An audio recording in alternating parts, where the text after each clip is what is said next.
Okay, we're standing on Black Rock Mountain on the edge of the Parashant Grand Canyon National Monument, and we're looking straight down the Grand Wash. And what I'm focused on at this point is a mesa in the distance in a valley. And what I propose is that this was the central point of a massive sediment flow, or debris flow, whatever you want to call it. But you see how the top of it's very flat. Well, the whole side to side of the wash was filled with this material, maybe even at levels much deeper, flowing vast quantities of material. And what we see here is just what happened to be the guy at the end of the caboose when it all came to a screeching halt. And then even after that, it was very wet, and much of it just simply flowed out like the bottom of a lake draining, or tide waters, or what have you.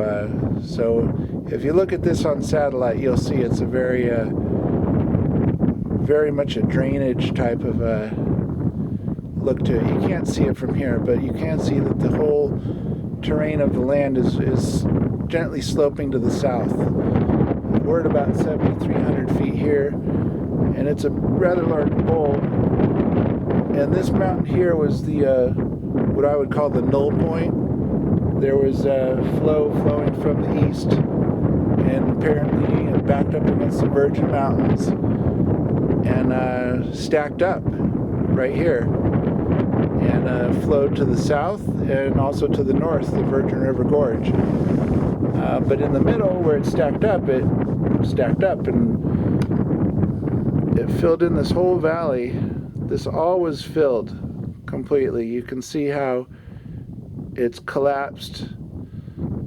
This was a sinkhole type collapse, much as the whole Grand Canyon is, which we can talk about some other time. But the Grand Canyon, basically, it was entirely eroded from below, Colorado River included. But so we'll pan around, and then we're coming up over here to the Grand Wash Cliffs, if we can see those. But let me back up here for a second. We'll pan out. Oh, wrong way. Okay, there's one-time magnification. So let's go over here. And we should have the Grand Wash Cliffs in the distance. So even from those cliffs across, it was full and flowing. That material there was all flowing at one point too. It just stopped earlier than what flowed through the Grand Wash. The Grand Wash, it was all, the entire Grand Canyon, the whole thing was flowing at one point.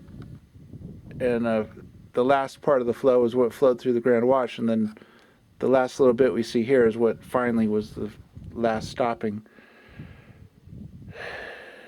We'll pan around and we'll show you the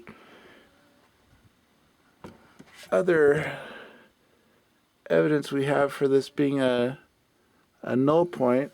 I'm up on a platform here kindly provided by the Bureau of Land Management. Let me move this camera so I get a better view.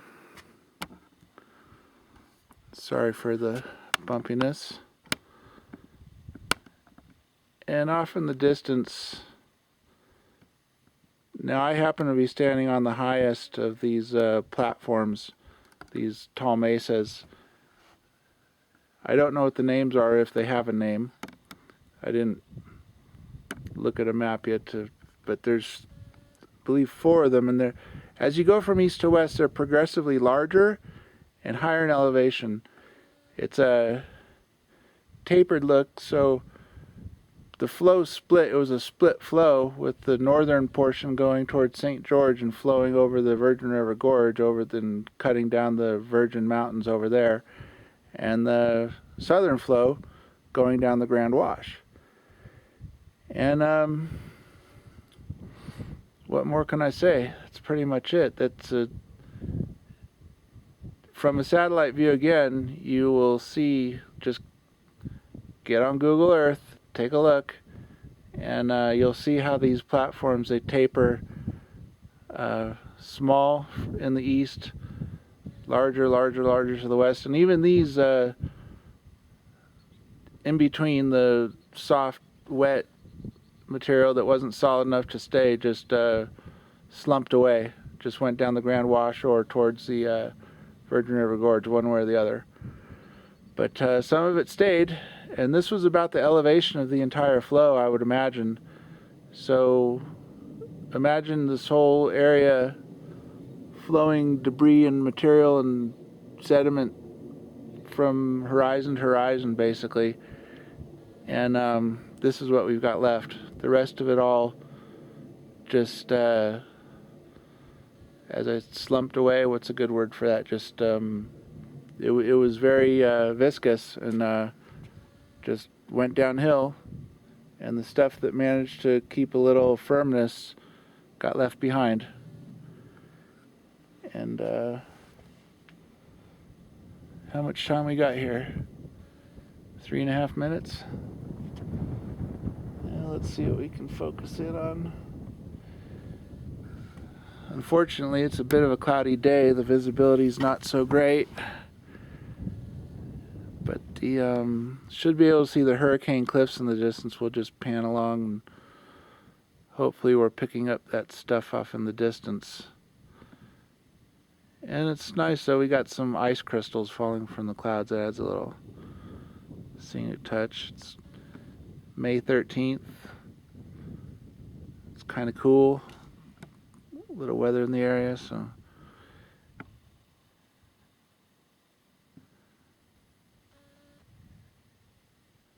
And you can kind of see how there is a little bit of a flowingness to the landform here. I wanted to see this with my own eyes. It definitely does look to be like it poured in from this area.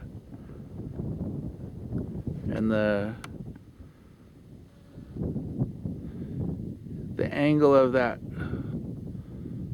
mesa over there matches the direction of the flow that I envisioned. We'll keep it, see if we can't zoom in on the Grand Wash cliffs over there.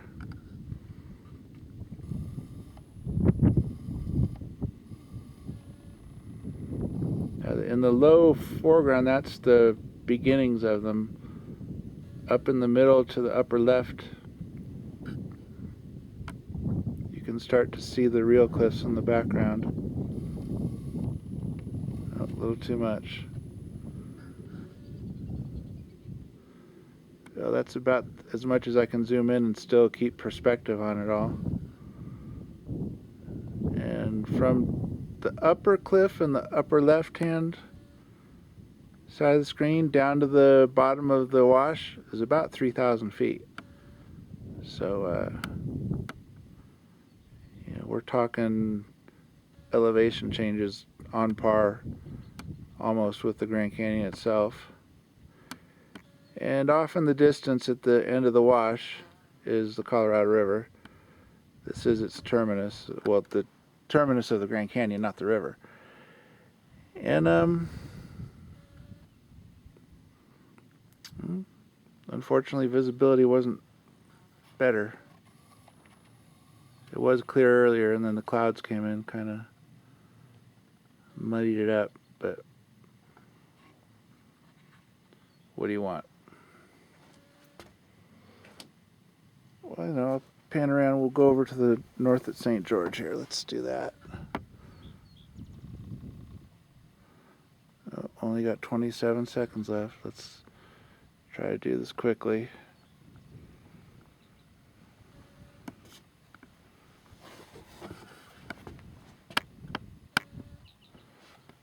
That's off towards, we got Zion, just over the solar panel and underneath the radome. Some of the, yeah, off